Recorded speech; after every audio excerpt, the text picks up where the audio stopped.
Minsan, ew, madungis. Pero masarap. Mwah, ikis. Sexy time na.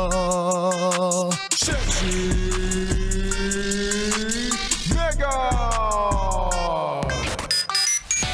Kape-kape muna pampagising para laging kabahan. Charot. Sige lang, sa mga yes friend nating naghahanap ng alam mo na magpapagising sa kanila, di ba? Pampabuhay ng dugo, ayan.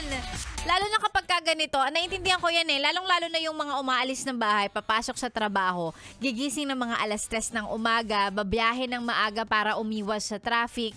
Tapos pagdating nila ng opisina, mga 8:00, ganyan. May medyo may konting lakas pa. Buhay na buhay, gising na gising pa. Pero pagpasok ng 10:00, critical yan eh. Critical in a way na medyo pabagsak na kasi yung yung lakas na halos maubos-ubos sa biyahe. Yan na, papasok na yung medyo parang inaantok ka. Idagdag mo pa yung kakulangan mo sa tulog. Hindi ko alam kung bakit. Anong ginagawa mo? Baka nag-marathon ka, ganon. Diba, baka nag-Netflix marathon o di naman kaya scroll ka lang ng scroll sa TikTok. Hindi ko alam kung ano ginagawa mo, napuyat ka.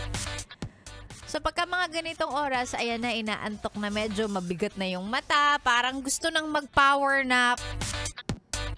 Hiyang-hiya naman ako, hindi ka pa nakakapagtrabaho. Anong gagawin mo? Pa-power nap ka na agad? Huwag naman ganon. Baka naman pwedeng mamaya na lang pagkatapos ng lunch break. Yan tayo eh. Sige na, magkape na po ang dapat magkape para mabuhayan at magising. Magkape lang ng magkape. Sige, hanggang hindi ka pa nanginginig, laklakin mo yan. Para magising ka, di ba? Ganon. At syempre, kasama mo si Sexy Megan. Kung tatanungin mo ko, hindi naman ako inaantok. Sakto lang. Sakto lang. Kung bibigyan mo ako ng pagkakataong matulog, igagrab ko yan. Oo naman. Sino bang may ayaw? Tayong mga matatanda. Matatanda. Diba? Totoo naman. Kaya ang daming mga matatanda ang nagre-regret na sana daw nung pinapatulog sila ng mga magulang nila paghapon, ginrab na nila yung chance na yon. Kasi ngayong matanda na sila, ay nako, ang minimum na tulog niyan, 3 hours na lang. Wala, madami kang ginagawa, 'di ba? Kailangan mo gumising ng maaga. Hindi ko alam kung anong pinagkakaabalahan mo. Maaring, of course, may mga inaalagaan kang bata, 'di ba? Suma-sideline kapag gabi ka na umuuwi. Ang haba ng biyahe mo, ang layo kasi ng inuuwian mo. Nagtatrabaho ka saan? Sa Pasay, saan ka nakatira? Fairview. 'Di ba? May mga ganun. So, ang tulog ko konti na lang. Kaya kapag may chance, 'di ba? Talagang matutulog yung mga 'yan. Okay lang, hindi naman kita sisisihin. Pero pwede naman pong matulog, wag lang yung habang nagtatrabaho, Please lang. At syempre, kung gusto mo na lang din naman ng pampagising, gaya nga ng sabi ko, si Sexy Megan ay mamimigay ng 500 pesos ngayong araw na to. Pero mamaya ko na syempre sasabihin ng winner. Eto na lang muna. Magbasa na lang muna. Magbasa na. Sige.